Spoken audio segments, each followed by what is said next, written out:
तर बघा मित्रांनो, आजचे महत्त्वाचे करंट अफेअरचे प्रश्न आपण डिस्कस करणार आहे। जगातील 5व्या अर्थव्यवस्थेमध्ये भारताचं स्थान आलेलं आहे। भारत जगातील 5वी अर्थव्यवस्था असणारा देश ठरलेला आहे। तर इथे आणखी एक बदल झालेला आहे की बघा, पहिल्यांदा जपान जो होता हा 3 नंबरवर होता आणि 4 नंबरवर जर्मनी होता, परंतु आता जर्मनीने जपानला मागे टाकून तिसरे स्थान पटकावलेले आहे। त्यामुळे आता हा क्रम कसा होणार? अमेरिका, चीन, जर्मनी, जपान आणि भारत। आणि 2027 पर्यंत भारत तिसऱ्या क्रमांकावरची अर्थव्यवस्था होणार आहे, हा पण अंदाज वर्तवण्यात येत आहे। त्यामुळे ही अर्थव्यवस्थेचा जो क्रम आहे हा व्यवस्थित पाठ ठेवा, जेणेकरून येणाऱ्या कोणत्याही एक्झामसाठी तुम्हाला याचा उपयोग होईल। मग भारतातील मोठी अर्थव्यवस्था कोणत्या राज्याची आहे? तर ऑब्वियसली आपलं महाराष्ट्र राज्य। आणि दुसऱ्या क्रमांकावर अर्थव्यवस्था आहे उत्तर प्रदेश। हा पण एक प्रश्न इम्पॉर्टंट आहे, तो सर्वांनी लक्षात ठेवा।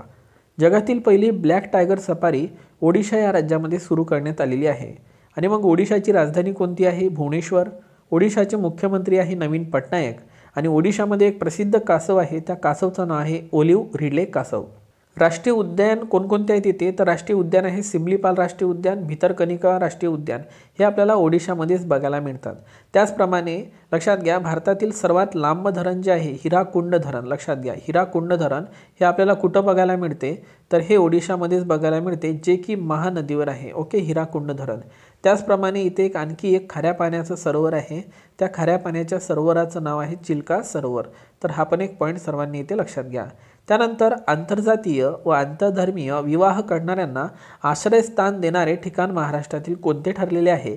तर ते ठरलेले आहे सातारा, जे की महाराष्ट्रामध्ये येते। मग आता महाराष्ट्रातील पहिली सैनिकी शाळा कुठं सुरू करण्यात आली होती? तर ती साताऱ्याला सुरू करण्यात आली होती। आणि साताऱ्याला एक थंड हवेचे ठिकाण आहे पाचगणी, त्यानंतर महाबळेश्वर, हे थंड हवेचे ठिकाण तुम्हाला साताऱ्याला पाहायला मिळेल। आणि पाचगणीला टेबल लँडसुद्धा असं म्हटलं जाते। मग मुलींची पहिली सैनिकी शाळा कुठं सुरू करण्यात आली आहे? तर वृंदावन, उत्तर प्रदेश या ठिकाणी ही शाळा सुरू करण्यात आलेली आहे। हिंदू विवाह कायदा 1955चा होता, तर विधवा पुनर्विवाह कायदा हा 1856चा होता। हा पण एक पॉईंट लक्षात असू द्या, कारण इथं विषय जो चालू आहे तो आहे विवाहाचा। तर या पद्धतीनं विषयाशी रिलेटेड माहिती आपल्याला कव्हर करायची असते। त्यानंतर बघा महत्त्वाचा प्रश्न की काही महत्त्वाचे व्यक्ती आहे आणि त्यांच्या संबंधित वाद्य आहे ते आपण बघूया। अमजद अली खान हे सरोद वादक आहे, तर द लक्षात ठेवा येते। त्यानंतर पंडित रविशंकर हे आहे सतार वादक। ओके, सतार शंकर असं लक्षात ठेवा। त्यानंतर पंडित शिवकुमार शर्मा, तर लक्षात घ्या ते आहे संतूर वादक। ओके, सो इथं ऊ लक्षात ठेवा तुम्ही। शिवकुमार आलं तर संतूर वादक, पंडित रविशंकर आले तर सतार वादक, आणि अमजद अली खान आलं तर सरोद वादक। त्यानंतर उस्ताद बिस्मिल्ला खान हे सनई वादक आहे, शहनाई वादक आहे। आणि राकेश चौरसिया म्हटलं, हरिप्रसाद चौरसिया, तर हे बासरी वादक आहे। आणि झाकीर हुसेन आहे तबला वादक। सो हे सर्व पॉईंट्स तुम्ही व्यवस्थित पाठ करून घ्या। भारतामध्ये इलेक्टोरल बॉन्ड चर्चेमध्ये आहे। इलेक्टोरल बॉन्डची सुरुवात 2018मध्ये सुरू करण्यात आली होती आणि अधिकृत बँक होती त्या संबंधित SBI। मात्र सर्वोच्च न्यायालयाने हे बॉन्ड अधिकृत ठरवलेले आहे। जे राजकीय पक्ष असतात त्यांना काही अनुदान देण्यासंबंधित, त्यांना देणगी देण्यासंबंधित हे इलेक्टोरल बॉन्ड होते, लक्षात असू द्या 2018। आता हे सर्वोच्च न्यायालयाने अवैध ठरवलेले आहे, लक्षात असू द्या। आणि सर्वोच्च न्यायालयाचे जे 50वे सरन्यायाधीश आहे ते आहे न्यायमूर्ती DY चंद्रचूड। हा पण एक पॉईंट सर्वांनी इथे लक्षात ठेवावा। आता SBI चर्चेमध्ये आहे, तर SBIची स्थापना माहीत असली पाहिजे आपल्याला, 1 जुलै 1955। मग SBIचा फुल फॉर्म काय होतो? State bank of India. आणि बघा, जे SBI आहे आणि जे SBI आपली ते AD गोरवाला कमिटीनुसार स्थापन करण्यात आली होती। ही कमिटी 51ची होती, मात्र अहवाल 54चा होता। आणि त्यानुसार इम्पिरियल बँकेचं रूपांतरण 1 जुलै 1955ला स्टेट बँक ऑफ इंडिया म्हणून करण्यात आलेलं होतं। आता मग SBIचे सध्याचे अध्यक्ष कोण आहेत? तर ते आहे दिनेश कुमार खारा। हा पण एक पॉईंट लक्षात ठेवा। आणि मुख्यालय कुठं आहे? तर मुख्यालय आहे मुंबईला। ठीक आहे, तर हे पॉईंट कव्हर करा। त्यानंतर आसाम राज्याचं राज्यफळ म्हणून काझी नेमू या राज्यफळाला मान्यता देण्यात आलेली आहे। तर मग महाराष्ट्राचं राज्यफळ कोणतं आहे ते नक्की खाली कमेंट बॉक्समध्ये सांगा। तर बघा, महाराष्ट्राचा राज्यमासा सिल्वर पॉपलेट आहे, हा एक पॉईंट लक्षात घ्या। ओके, सिल्वर पॉपलेट हा आपल्या महाराष्ट्राचा राज्यमासा अलीकडे घोषित करण्यात आलेला आहे। तर घोल मासा गुजरातचा, तर कॉपर महासीर हा सिक्कीमचा राज्यमासा म्हणून घोषित करण्यात आलेला आहे। त्यानंतर बघा, संतोष ट्रॉफी अलीकडे चर्चेमध्ये आहे 2024ची। तर संतोष ट्रॉफी फुटबॉल संबंधित आहे, तर पहिल्यांदा तर हाच पॉईंट लक्षात घ्या। आणि महत्त्वाचं म्हणजे तो अरुणाचल प्रदेश या राज्यामध्ये होणार आहे। मग काही महत्त्वाचे कप आणि त्यांचे खेळ मी तुमच्यासमोर लिहून दिलेले आहे आणि SSCच्या ज्या एक्झाम होत आहेत त्यामध्ये हे प्रश्न विचारले जात आहे. Okay, so Ezra cup polo संबंधित आहे, सुब्रोतो चषक football, Santosh trophy football, Durand चषकसुद्धा फुटबॉल खेळासंबंधित आहे. त्यानंतर देवदार चषक हा MPSCने अलीकडे प्रश्न विचारला.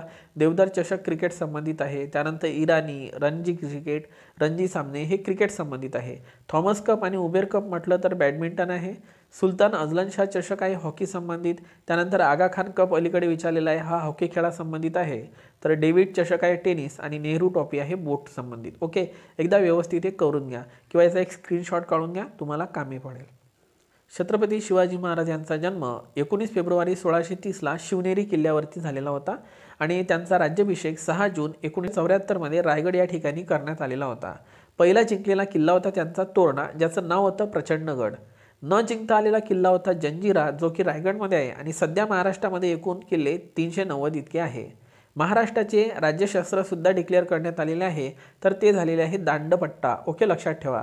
आणि कलम 49 काय म्हणते की राष्ट्रीय स्मारकांचं जतन करणे, जसं की किल्ले वगैरे. ओके, सो म्हणून मी हा एक पॉईंट इथे कव्हर करून दिलेला आहे. ज्ञानपीठ पुरस्कार 2023 डिक्लेअर झालेला आहे, 58वा ज्ञानपीठ पुरस्कार. तर तो 2 व्यक्तींना देण्यात आलेला आहे. एक आहे गुलजार, जे की उर्दू कवी आहे, आणि एक आहे जगद्गुरू रामाचार्य, जे की संस्कृत विद्वान आहे. तर या 2 व्यक्तींना ज्ञानपीठ पुरस्कार देऊन सन्मानित करण्यात आलेले आहे. मग आपल्याला ज्ञानपीठ पुरस्काराबद्दल काही महत्त्वाची इन्फॉर्मेशन माहीत पाहिजे की ज्ञानपीठ पुरस्काराची स्थापना हे 1961 करण्यात आली होती आणि स्थापना करण्यात आली आहे त्याची, लक्षात घ्या, 1961ला आणि सुरुवात झाली होती 1965ला. ठीक आहे. आणि रक्कम किती आहे? 11 लाख, हे सुद्धा पाठ ठेवा. आणि ज्ञानपीठ पुरस्काराचे संस्थापक आहे शाहू शांतीप्रकाश जैन. शाहू शांतीप्रकाश जैन. ओके, शाहू शांतीप्रसाद जैन. हा पॉईंट तुम्हाला इथे लक्षात ठेवायचा आहे. पहिला पुरस्कार जी शंकर कुरुप यांना 1965 मल्याळम भाषेसाठी देण्यात आलेला होता. तर पहिल्या महिला ठरल्या होत्या आशादेवी पूर्णा 1976. सो सर्व ही डाटा इम्पॉर्टंट आहे, लक्षात ठेवा. तर पुढचा प्रश्न दिलेला आहे की 56वा ज्ञानपीठ पुरस्कार नीलमणी फुकन यांना देण्यात आला, जे की आसामी होते. त्यानंतर 57वा पुरस्कार जू यांना देण्यात आलेला आहे, जे की कोकणी होते. सो या पद्धतीनं लक्षात ठेवा. 4ही सभागृहाचे सदस्य होणारी पिता पुत्रांची जोडी कोणती ठरलेली आहे? तर ती ठरलेली आहे शंकरराव चव्हाण आणि अशोक चव्हाण. ठीक आहे. आणि 4ही सभागृहाचे सदस्य शरद पवार सुद्धा राहिलेले आहे, जसं की लोकसभा, राज्यसभा, विधानसभा आणि विधान परिषद. ओके, सो मला महत्त्वाचा वाटला म्हणून पॉईंट कव्हर करून दिला आहे. अलीकडे नॉटी बॉय चर्चेमध्ये आहे. तर 17 फेब्रुवारी 2024ला श्रीहरिकोटा आंध्र प्रदेश इथून याचं उड्डाण करण्यात आलेलं आहे. GSLV इनसॅट 3DS याद्वारे तो पाठवण्यात आलेला आहे. आणि GSLV म्हणजे होते Jio synchronous satellite launch vehicle, फुल फॉर्म विचारला जाऊ शकते, ज्याला बाहुबली या टोपण नावानं सुद्धा ओळखलं जाते, कारण याचं वजन 420 टन आहे. तर लांबी आहे 51.7 मीटर. त्यामुळे याला बाहुबली या नावानं सुद्धा ओळखलं जाते. आणि नाव काय दिलं? Naughty boy. International energy agency आहे, याचा भारत सध्या सहयोगी सदस्य आहे, परंतु भारताला येत्या काही दिवसात पूर्ण सदस्यत्व भेटू शकते. त्यामुळे हा पॉईंट मी कव्हर केलेला आहे. इंटरनॅशनल एनर्जी एजन्सीची स्थापना 1974 झाली, म्हणजे 50 वर्ष पूर्ण झालेली आहे 24 हा एक पॉईंट लक्षात ठेवा. याची सदस्य संख्या 31 आणि लक्षात घ्या मुख्यालय आहे पॅरिस या ठिकाणी. आपण करण्यात आलं होतं. तर तुम्हाला माहीत आहे जे नैसर्गिक वायू तेल आहे त्या संबंधित लक्षात घ्या काही महत्त्वाचे प्रॉब्लेम क्रिएट झाले होते. काही प्रॉब्लेम्स क्रिएट झाले होते, जसं 1973 तेलाच्या किमती 400% वाढल्या होत्या. म्हणून लगेच दुसऱ्या वर्षी इंटरनॅशनल एनर्जी एजन्सी स्थापन करण्यात आली होती, ज्यामध्ये तेलाच्या किमती वाढण्यात आलेल्या होत्या. याला ऑइल क्रिसिस सुद्धा म्हटलं जाते. Okay, oil crisis. पहिला मग तेलाचा झटका 1973, दुसरा तेलाचा झटका 1979 आणि तिसरा तेलाचा झटका हा 1991 आला होता, ज्याला मिनी ऑइल शॉक म्हणून सुद्धा ओळखलं जाते. तर हे तिन्ही पॉईंट पाठ ठेवा. त्यानंतर आहे 15 फेब्रुवारी. आता बघा, 15 फेब्रुवारीला राष्ट्रीय सैन्य दिवस साजरा केला जातो. त्याचप्रमाणे 15 जानेवारीला भूदल दिवस साजरा केला जातो आणि 8 ऑक्टोबरला हवाई दल दिन असतो, तर 4 डिसेंबरला नौदल दिन असतो. हे तीनही दिनविशेष पाठ ठेवा. 15 फेब्रुवारीला चिल्ड्रेन कॅन्सर डे सुद्धा असतो, लक्षात असू द्या. तसा म्हटला कॅन्सर डे तर तो असतो 4 फेब्रुवारीला. आता बघा, अलीकडेच महत्त्वाचे काही धोरणं चर्चेमध्ये आहे, जसं पहिलं लोकसंख्या धोरण 1976, तर दुसरं आणि शेवटचं लक्षात घ्या लोकसंख्या धोरण आहे फेब्रुवारी 2000चं. याच्यानंतर धोरण करण्यात आलेलं नाही आहे. मग 2000च्या धोरणाची काही उद्दिष्टे पाठ ठेवा, याच्यावर तुम्हाला 100% प्रश्न असतील. तर हम दो हमारे दो हे घोषवाक्य 2000च्या लोकसंख्या धोरणाचं आहे. माता मृत्यूदर 100पर्यंत कमी करायचा होता. मृत्यूदर हा 1 लाख जिवंत बालकांच्या जन्मामागं मोजला जातो. ठीक आहे, किती माता मरण पावतात त्यावर तो मोजला जातो. तर तो 100वर आणायचा होता. बालमृत्यूदर 30वर आणायचा होता, हा 1000 मागे मोजला जाते. तर जनन दर हा 2.1वर आणायचा आहे. संस्थात्मक प्रसूती 80% झाल्या पाहिजे, तर कुशल व्यक्तीकडून त्या 100% झालेल्या पाहिजे. आणि 2000च्या लोकसंख्या धोरणानुसार लोकसंख्या स्थिरीकरण 2045 ठरवण्यात आलेलं आहे. मात्र आता ते 2070 इतकं करण्यात आलं आहे. ठीक आहे, हे पण लक्षात असू द्या. भारताची लोकसंख्या 11 मे 2000ला 100 कोटी इतकी झालेली होती. आता तर ती जवळपास 30 कोटीच्या घरात आहे. मात्र 11 मे 2000ला भारताने 100 कोटीचा टप्पा पार केलेला होता. हा पॉईंट लक्षात ठेवा. मग राष्ट्रीय लोकसंख्या आयोग कधीचा? 11 मे 2000चा, हे लक्षात असू द्या. महाराष्ट्रातील पहिले AC बस स्थानक कोणते ठरलेले आहे? तर ते ठरलेले आहे मेळा नाशिक. मोस्ट टाइम पी करा. हिंदू मंदिराचे उद्घाटन 14 फेब्रुवारी 2024ला पंतप्रधान नरेंद्र मोदी यांच्या हस्ते करण्यात आलेले आहे. तर लक्षात असू द्या, हे मंदिर कुठं बांधण्यात आलेले आहे? तर अबुधाबी UAE या ठिकाणी बांधण्यात आलेले आहे. ठीक आहे. त्यानंतर 108 कलम संयुक्त बैठकी संबंधित आहे. तर नमोह 108 कशाची जात आहे? तर ती कमळाची जात आहे. नरेंद्र मोदी यांच्या नावावरून ते नाव देण्यात आलेलं आहे. दादासाहेब फाळके पुरस्काराची रक्कम 10 लाखावरून किती लाख रुपये करण्यात आलेली आहे? 15 लाख रुपये इतकी करण्यात आलेली आहे. आणि पहिला पुरस्कार देविका राणी यांना देण्यात आलेला आहे. It's a very very important point. त्यानंतर 53वा पुरस्कार कोणाला देण्यात आला आहे? वहिदा रहमान. 52वा आशा पारेख. 51वा रजनीकांत यांना. आणि 50वा दादासाहेब फाळके पुरस्कार अमिताभ बच्चन यांना देण्यात आले. प्रश्न जोड्या लावणीसाठी पाठ ठेवा, कारण यावरती तुम्हाला प्रश्न विचारले जाऊ शकते. 21चा, 20चा, 19 आणि 18चा. आणि नंबरिंग पाठ ठेवा 50, 51, 52 आणि 53. 53वा वहिदा रहमान. आता राष्ट्रीय मागासवर्ग आयोग 1993. अध्यक्ष कोण आहे? हंसराज अहिर. आणि राज्य मागासवर्गीय आयोग 2005 याचे अध्यक्ष आहे सध्या सुनील शुक्रे. मोस्ट टाइम पी करा, सध्या चर्चेमध्ये आहे. ठीक आहे. त्यानंतर OBC संबंधित कलम कोणती आहे? कलम आहे 340. SC संबंधित 341 आणि ST संबंधित आहे 342 आपल्या घटनेमध्ये. आणि OBC उपवर्गीकरणाचा अभ्यास करण्यासाठी नेमलेला आयोग आहे जी रोहिणी आयोग, जो की 2017ला स्थापन करण्यात आलेला होता. एक SC आयोग आहे, ST आयोग आहे आणि OBC आयोग आहे. तर यांच्या पण कलमा पाठ ठेवा. 338 नुसार SC आयोग, 338A म्हटलं तर ST आयोग आणि 338B हे कलम आता टाकण्यात आले आहे. 102व्या घटना दुरुस्तीने विधेयक होतं 123वं. तर 2018मध्ये OBCला सुद्धा लक्षात घ्या, OBC आयोगाला सुद्धा घटनात्मक दर्जा देण्यात आलेला आहे. सध्याचे अध्यक्ष आहे हंसराज अहिर. 1978मध्ये SC व ST आयोग स्थापन करण्यात आला होता, मात्र तो अवैधानिक होता सुरुवातीला. 87मध्ये SC ST साठी राष्ट्रीय आयोग स्थापन करण्यात आला. 90मध्ये 65व्या घटना दुरुस्तीनुसार त्याला घटनात्मक दर्जा मिळाला. मात्र 2003मध्ये 89व्या घटना दुरुस्तीनुसार SC व ST आयोग वेगळे करण्यात आले आणि 2004मध्ये ते स्पेशल झाले. ठीक आहे. SC आयोग 2004चा, ST आयोग 2004चा. SC संबंधित कलम आहे आयोगासंबंधित 338 आणि SC ST म्हणजेच ST आयोगासंबंधित कलम आहे 338A.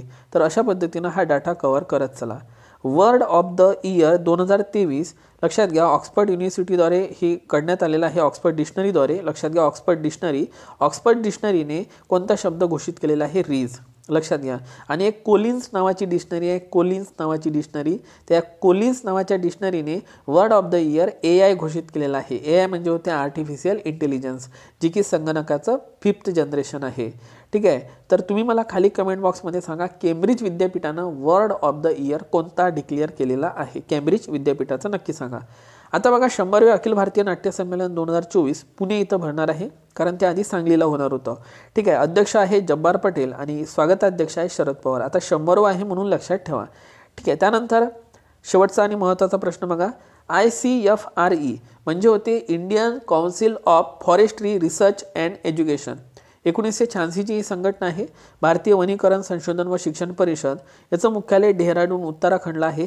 तर याच्या पहिल्या महिला डायरेक्टर जनरल कोण झालेले आहे? कांचन देवी. त्यामुळे तुम्हाला मी सांगतो, हा प्रश्न एक्झाममध्ये तुम्हाला नक्कीच दिसेल. त्यामुळे हा प्रश्न व्यवस्थित काय करून घ्या? पाठ करून घ्या. तर मित्रांनो, या पद्धतीनं हे होते महत्त्वाचे प्रश्न. हे लेक्चर तुम्हाला कसं वाटलं नक्की सांगा. आणि लेक्चर आवडलं असेल तर व्हिडिओला एक लाईक करा. हे मी काम तुमच्याकडे देतो. Thank you so much. Take care. Bye bye.